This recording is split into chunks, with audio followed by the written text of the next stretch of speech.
That Christmas morning should have been filled with warmth, the scent of cinnamon, the sound of laughter, the feeling of love. Instead, something felt wrong. We had family visiting, including her younger sister Lauren, who was staying in the guest room upstairs. I sat quietly downstairs by the Christmas tree, sipping my coffee, waiting for the day to unfold.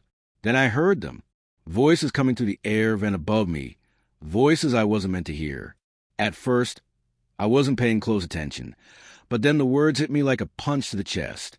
My wife, the woman I loved and trusted, was talking to her sister in a way I never imagined.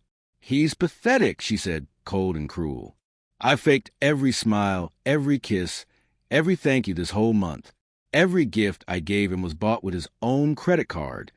Lauren laughed, disbelief mixing with amusement. "No way. You even got yourself that bracelet you showed me yesterday and told him it was from you?" He totally believed it. He's like a trained dog. Say good boy, and he wags his tail. They both laughed loudly, while I sat still, staring into the fireplace, heart sinking. Then she added something that broke whatever part of me still hoped for kindness. "Honestly, I think I'm done pretending. He's too soft, too easy to fool. I don't feel anything for him anymore." I didn't cry. I didn't storm upstairs. I just sat there, letting the fire's glow blur my vision, knowing something inside me had shifted forever. I made a quiet promise to myself. I would never let her see me break, but I would break her, slowly, silently. And when I was done, she would beg for the man she threw away, and she wouldn't get him back. For the rest of the day, I played my part perfectly. I smiled, handed out gifts, laughed at jokes, kissed her forehead. What she didn't know was that my phone was recording everything. The whispers, the laughter, the cruelty, all captured without her suspecting a thing. That evening, I checked the home security footage, downloading the guest room audio. It confirmed everything I had heard. Then I uncovered more. Texts between her and a man named Braden. Secret credit cards open in my name. Private chats mocking me behind my back. Every insult, every lie, every betrayal was saved and documented. The next day, I quietly booked a week-long spa trip for her and Lauren, using the last swipe on the card she didn't know I was about to cancel. She was thrilled, thanking me for spoiling her, unaware of the trap I was setting.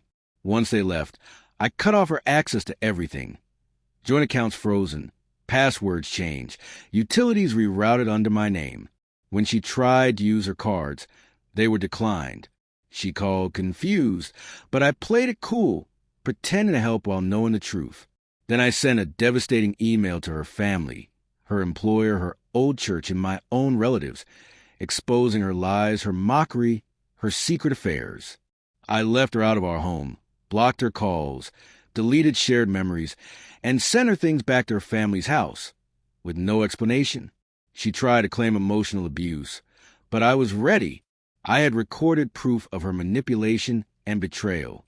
Her accusations crumbled under the weight of her own lies. Weeks later, I received a desperate message from Lauren.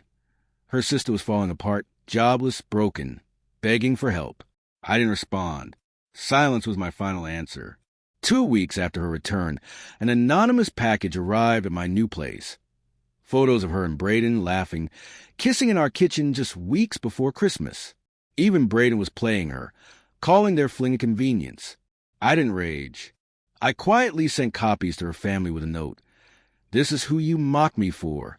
Lauren's messages grew quieter, more desperate. Her mother threatened to kick her out. I read it all and closed the app. She would endure the silence she had forced me to endure that Christmas morning. 6 months later, the house is sold, the divorce final, my finances intact. She asked for closure. I declined. She tried to make me the villain. The judge dismissed her claims without hesitation. I still have the burner phone she used to call me, glowing with unanswered messages. Sometimes I power it on not to reply, but to remind myself of what I learned. People who fake smiles often forget who is truly watching. I don't seek revenge anymore. I have peace. And peace, I've found, is the loudest silence of all.